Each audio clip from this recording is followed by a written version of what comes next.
भर में लोगों से कहना चाहता हूं, कम make in India.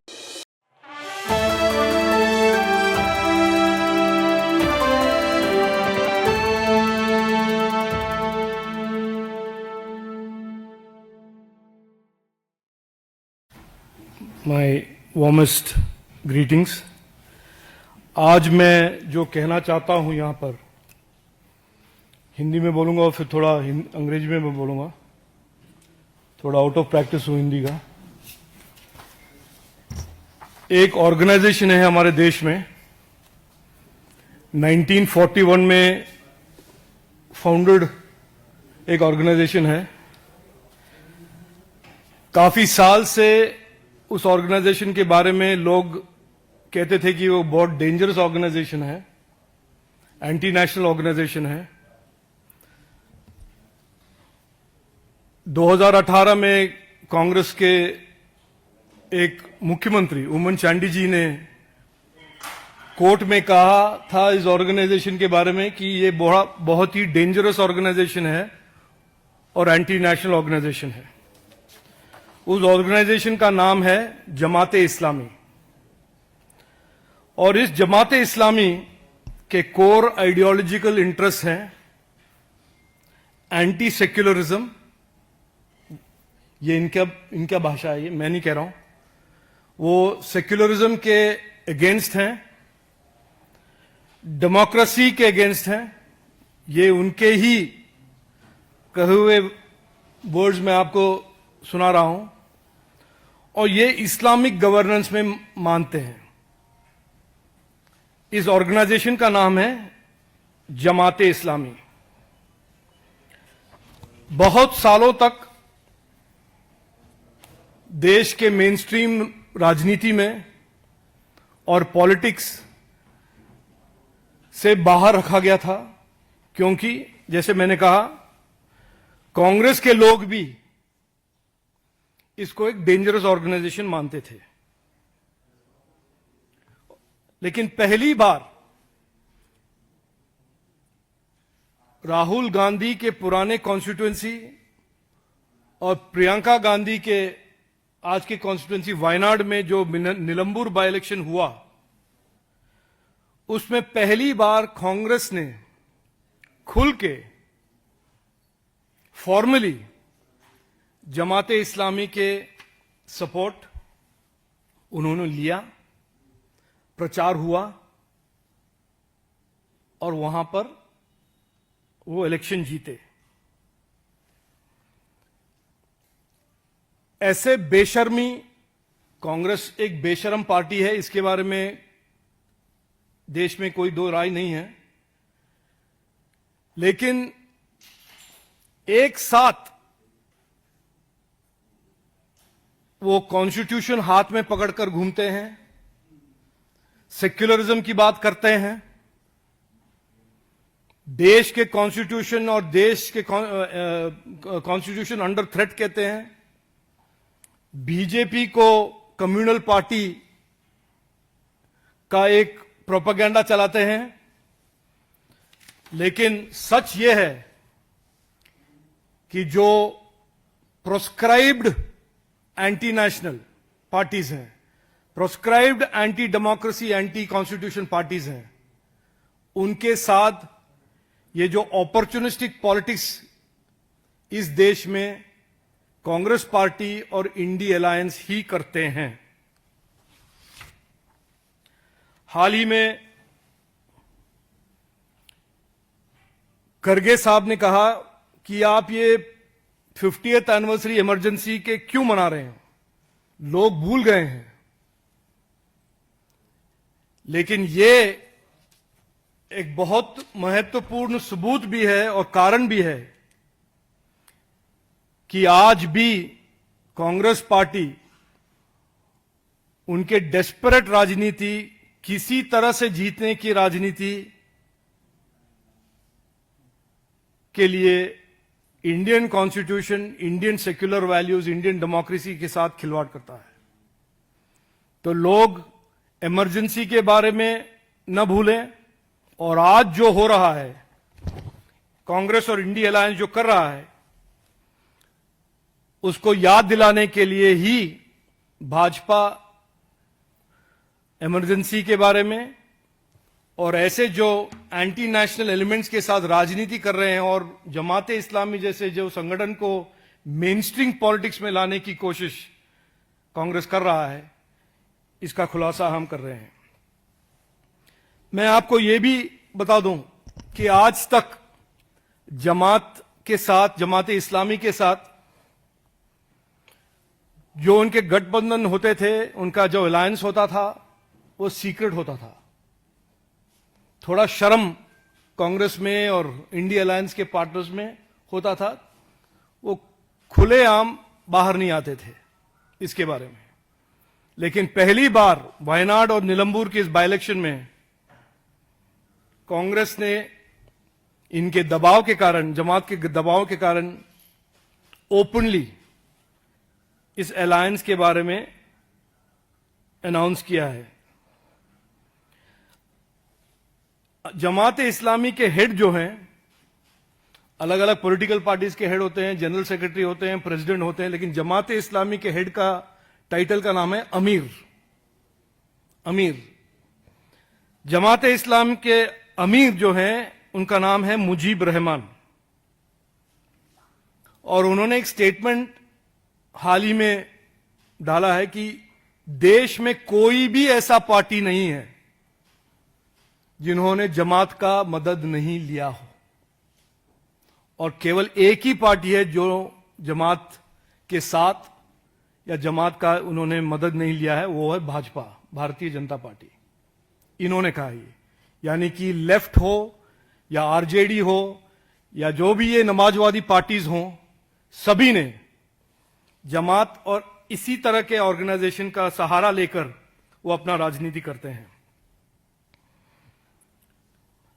Congress party, मैं क्लियरली कहना चाहता हूं, इतने साल लोगों को भड़काकर, लोगों को बेवकूफ बनाकर उनकी राजनीति उन्होंने चलाया है।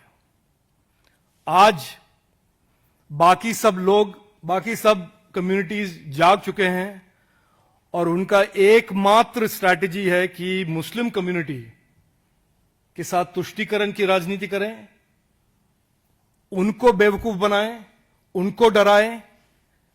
और आप बिहार में देखिए या उत्तर प्रदेश में देखिए, बिहार में इमारत शरिया के साथ, केरल, कर्नाटक, तमिलनाडु, तेलंगाना, आंध्र प्रदेश में जमात इस्लामी के साथ, कर्नाटक में जमात ही नहीं, जमात के साथ एसडीपीआई, पीएफआई के साथ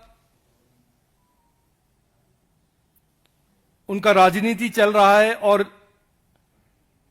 पहले भी इस तुष्टीकरण की राजनीति के सबूत हम देख चुके हैं। 26/11 में जो टेररिस्ट अटैक हुआ था, उन्होंने कहा नहीं, ये पाकिस्तानी टेररिस्ट नहीं है, ये आरएसएस है। बाटला हाउस में जब टेररिस्ट अटैक हुआ, सोनिया गांधी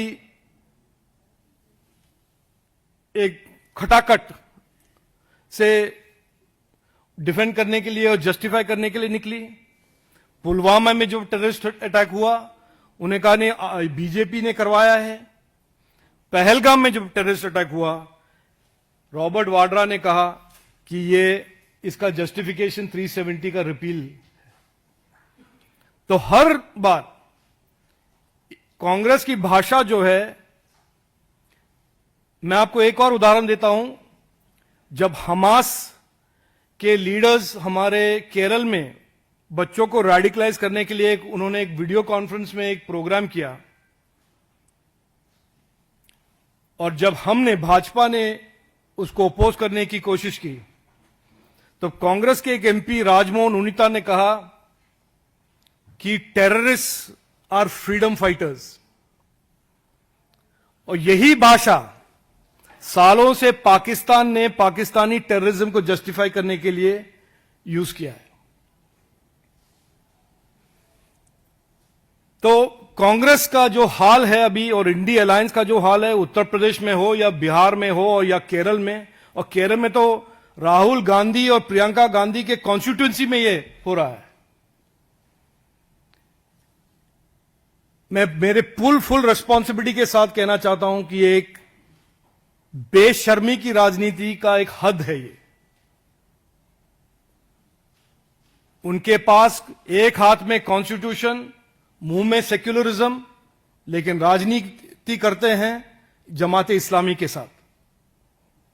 यह है सच, सच्चाई यह है, और लोग जानना इस बहुत जरूरी है कि कांग्रेस की सच्ची राजनीति क्या है।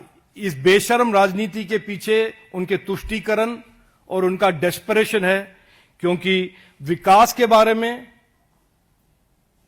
या किसी और लोगों के मुद्दों के बारे में उनके पास कुछ कहने के लिए नहीं है। आप देख रहे हैं कि कर्नाटक में क्या हालत कर दिया है उन्होंने, तेलंगाना में क्या हालत कर दिया है इकोनॉमी का, और हिमाचल प्रदेश में क्या कर दिया है इकोनॉमी का। विकास के बारे में उनके पास कुछ नहीं है कहने के लिए, गवर्नेंस के बारे में कुछ नहीं है कहने के लिए, बस करप्शन और अपीजमेंट। बस यही कहना था, आपके सामने मैंने रखा, और कोई प्रश्न हो तो मैं लूंगा। Thank you. जय हिंद। हाँ जी। आप जमात इस्लामी के बारे में बात कर रहे हैं, लेकिन कांग्रेस के नेता प्रियंक खड़गे, मल्लिकार्जुन खड़गे के बेटे, वो आरएसएस को प्रतिबंधित करने की बात कर रहे हैं, लेकिन सरकार आएगी उनकी तो आरएसएस को प्रतिबंध लगाएंगे। सरकार तो उनको है ही, वो लगा के देखें। ये देखो, ये देखिए, ये बहुत स्पष्ट है कि कांग्रेस पार्टी का रिमोट कंट्रोल कहां पर है। ये लोग, इसमें कोई डाउट नहीं होना चाहिए। मैंने कहा निलंबुर और वायनाड के इलेक्शन के बारे में बाद कि ये कोई कांग्रेस की जीत नहीं था, ये जमाते इस्लामी का जीत था।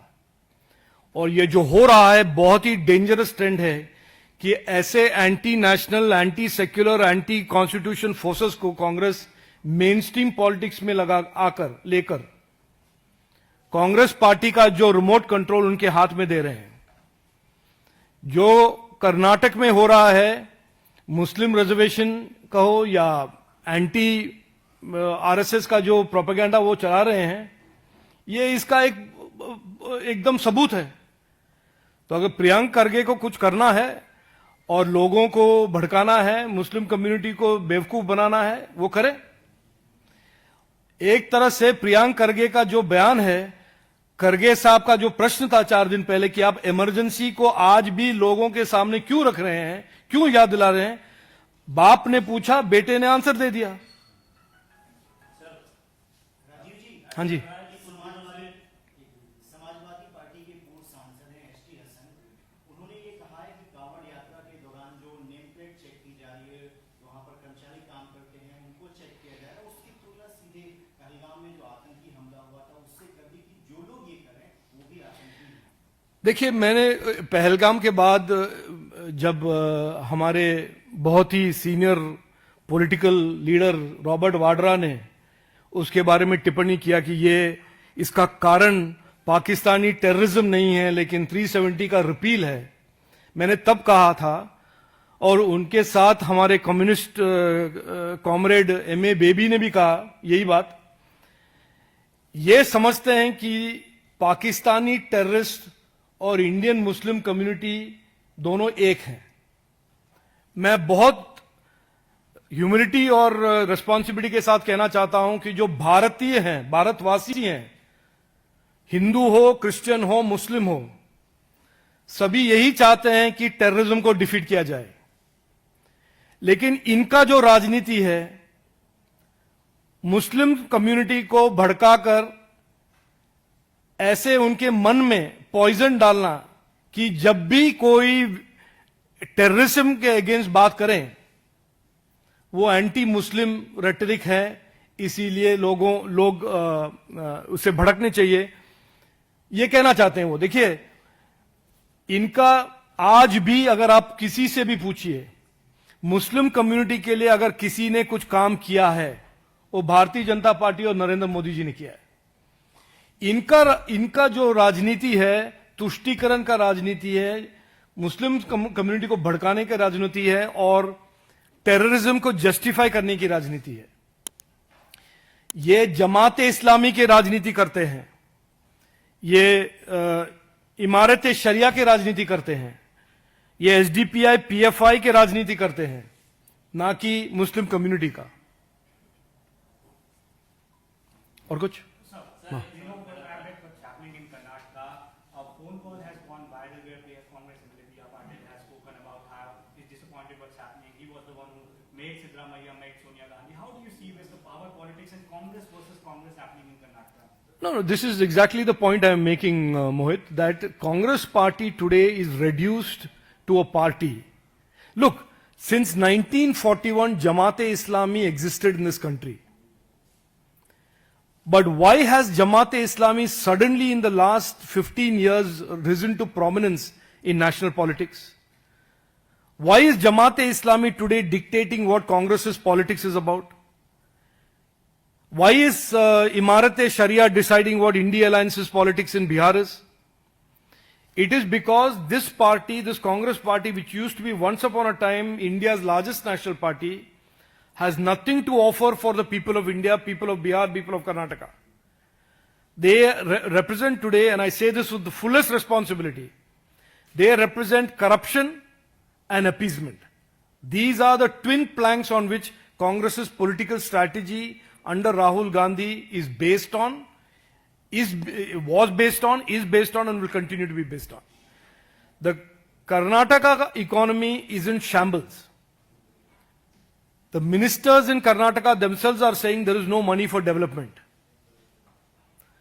Just before 2023, Karnataka was one of the strongest economies. 2 years ago, Karnataka was one of the strongest economies in South India. What happened? Congress happened. Rahul's Congress happened.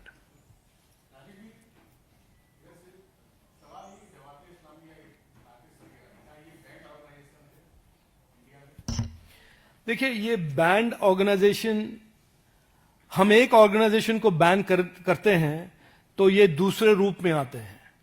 और देखिए, ये इनका एक जमात-ए-इस्लामी आज कोई आउटलॉड ऑर्गेनाइजेशन ही नहीं, उनके पास मीडिया है, टीवी चैनल है, न्यूज़पेपर है, और उनके एक पॉलिटिकल फ्रंट पार्टी भी है, वेलफेयर पार्टी।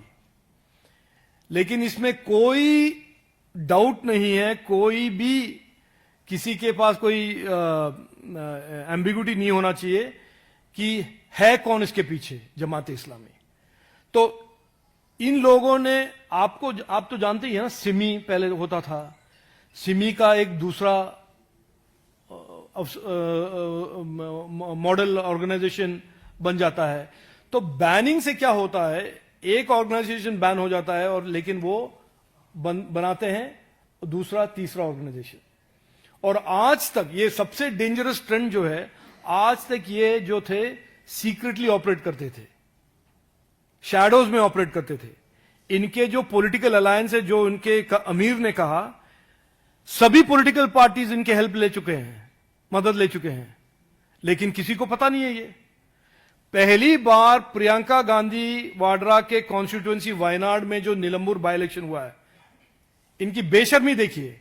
उन्होंने कहा, डेस्परेशन देखिए, उन्होंने कहा नहीं, हम वेलफेयर पार्टी के मदद से इस इलेक्शन लड़ेंगे, जमात-ए-इस्लामी के इलेक्शन के साथ, इस मदद के साथ लड़ेंगे। उनका डेस्परेशन इस लेवल तक पहुंच गया है कि अभी वो छुपा नहीं सकते, इसको ओपन में वो बोल रहे हैं। बताइए।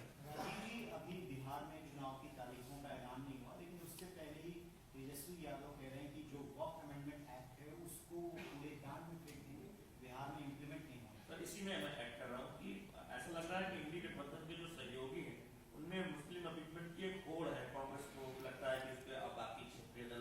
देखिए, मैं इतना बड़ा पॉलिटिकल एनालिस्ट नहीं हूं, आप सब हैं, लेकिन मैं एक चीज बहुत साफ, मैं केरल में भी देख रहा हूं और ये अन्य जगह में भी, इनके पास अगर एक वोट बैंक बाकी बचा है, यही एक समुदाय के वोट के पीछे भाग रहे हैं इंडिया अलायंस के अलग अलग पार्टियां। उसके लिए समाजवादी नमाजवादी पार्टी बनेंगे, कांग्रेस जमात-ए-इस्लामी के साथ जाएंगे। अब हमारे इतने हाईली क्वालिफाइड जो लीडर हैं बिहार में, तेजस्वी यादव, जिसने देश के लिए बहुत कुछ किया है, मैं सार्काज़म के साथ कह रहा हूं, ये वो वक्फ एक्ट रिपील करने की कोशिश करेंगे। देखिए, वक्फ एक्ट रिपील करना तेजस्वी यादव क्या लालू यादव भी आए या राहुल गांधी भी आए, कभी भी रिपील नहीं होगा, क्योंकि कॉन्स्टिट्यूशन के तहत, कॉन्स्टिट्यूशन के विपरीत जो प्रोविजंस थे वक्फ में वो मेंटेनेबल नहीं है, उसको रिपील किया गया है और वही आगे जाकर वही न्याय होगा, वही लॉ होगा. Rajiv ji, you've spoken about the alliance between Congress and Jamaat-e-Islami, but many would ask this question that they ran the entire campaign together, and I guess results came out on 22nd and 23rd. Today is the 2nd of July. So why there is a huge gap in between raising this issue today? No, it is not an issue for an election alone. Please understand, this is not an issue about Nilambur or Priyanka Gandhi Vadra. This is about who and what is the Congress party. That this desperation, this shameless politics of the Congress party should be known not just to the people of Nilambur, not just to the people of Wayanad who elected Priyanka Gandhi Vadra and Rahul Gandhi. They should be known to every Indian who values Indian democracy, wants India to become a Viksit Bharat. You think Jamaat-e-Islami wants a Viksit Bharat? No. Does Imarat-e-Sharia want a Viksit Bharat? No. Who wants a Viksit Bharat? हाँ, यहां के जो 140 crore minus sum बेवकूफ वो चाहते हैं ना विकसित भारत, एक सुरक्षित भारत. तो ये एक मुद्दा कोई लोकल बाय इलेक्शन का मुद्दा नहीं है, ये मुद्दा है देशवासियों के फ्यूचर और विकसित भारत के फ्यूचर के बारे में सभी को जानने वाली एक बात है कि कांग्रेस की राजनीति किस हद तक गिरा है और उनका बेशर्मी और उनका जो डेस्परेशन है किसी भी डायरेक्शन पे उसको ले जा सकता है. पाकिस्तान जो वर्ड्स यूज करते हैं टेररिज्म के अगेंस्ट, वही वर्ड्स कांग्रेस पार्टी के लीडर्स यूज करते हैं. मैं कोई कांग्रेस पार्टी पाकिस्तानी पार्टी है नहीं कह रहा हूं, लेकिन उनका जो नीयत है, वो जो कर रहे हैं, इसके बारे में हर देशवासी वो जाने, पहचाने और आने वाले जो भी इलेक्शंस हो उसमें ठीक तरह से उनको एक रिप्लाई दे. थैंक यू जी. हाँ പറയൂ.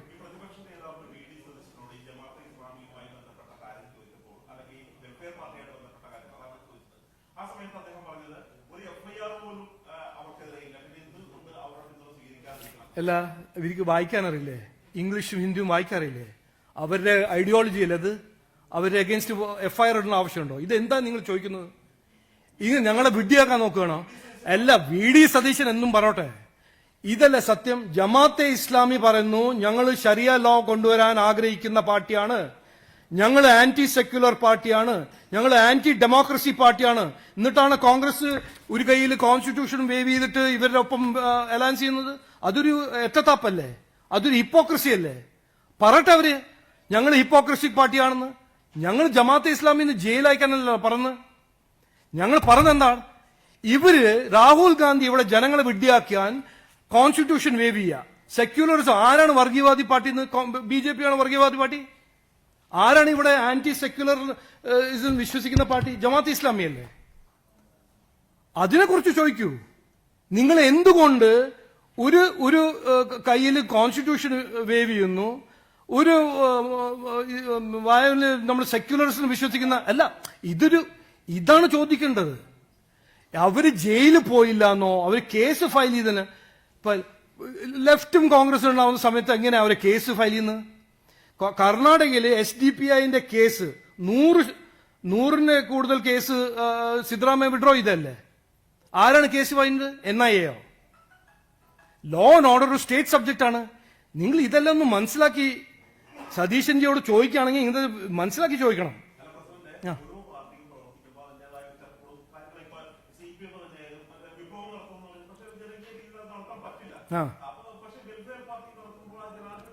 അത് നിങ്ങൾ ന്യായീകരിക്കുകയാണെങ്കിൽ നോക്കൂ, ഇങ്ങനെ ന്യായീകരിക്കാൻ ആൾക്കാരുണ്ടെന്ന് എനിക്കറിയാം. അതിൽ ഞാൻ അതിന് വിമർശിക്കാൻ പോകുന്നില്ല, തർക്കിക്കാൻ പോകുന്നില്ല. നിങ്ങൾ ന്യായീകരിക്കുകയാണെങ്കിൽ ഒരു പാർട്ടി ഓപ്പൺലി പറയുന്നു, ഒരു ഓർഗനൈസേഷൻ, ഉമ്മൻചാണ്ടി എന്തിനാണ് 2018 പറഞ്ഞ് ഇതൊരു ഡേഞ്ചറസ് ഓർഗനൈസേഷൻ ആണെന്ന്? അദ്ദേഹം ഒരു പൊളിറ്റിക്കൽ വിദ്വാനല്ലേ, ഒരു ക്രെഡിബിൾ ലീഡർ അല്ലേ? എന്തോ ഒരു കേസില് ഗവൺമെന്റ് ഓഫ് കേരള ഒരു ഡിസ്ക്രിപ്ഷൻ കൊടുത്തിട്ടുണ്ട് ഈ ജമാഅത്തെ ഇസ്ലാമിനെ കുറിച്ച്. അത് ഞാൻ ഡീറ്റെയിൽസ് കൊണ്ടുവന്നിട്ടില്ല. ഉമ്മൻചാണ്ടി ഞാൻ കോടതിയിലല്ല അല്ല എന്റെ ഒപ്പം ഇങ്ങനെ അറിയേണ്ട ആവശ്യമില്ല. ഇതാണ് ജമാഅത്തെ ഇസ്ലാമി. നിങ്ങൾക്ക് ന്യായീകരിക്കണമെങ്കിൽ ന്യായീകരിച്ചോളൂ, നിങ്ങളുടെ അവകാശമാണ്. അല്ല, അറിയാൻ വേണ്ടി ഞാൻ ഇരുന്ന് പറഞ്ഞുതരാം. ഇതൊരു പ്രസ് കോൺഫറൻസിൽ ജമാഅത്തെ ഇസ്ലാമി എന്തൊരു ഓർഗനൈസേഷൻ ആണെന്ന് ഞാൻ പറയാൻ ആഗ്രഹിക്കുന്നു. ഇതിനെക്കുറിച്ച് നിങ്ങൾക്ക് എന്തെങ്കിലും പറയാനുണ്ടെങ്കിൽ പറയാം, അല്ലെങ്കിൽ വേണ്ട. നിങ്ങളുടെ ഒപ്പീനിയൻ ചേഞ്ച് ചെയ്യാനല്ല ഞാൻ ഇവിടെ ഇരിക്കുന്നത്. ഞാൻ അത് കൃത്യമായിട്ട് പറയുന്നു. ഞാൻ പറയുന്നത് ജമാഅത്തെ ഇസ്ലാമി ഒരു ആന്റി സെക്യുലറും ആന്റി കോൺസ്റ്റിറ്റ്യൂഷനും ആന്റി ഡെമോക്രസി പാർട്ടിയാണ്. ഇതാണ് സത്യം.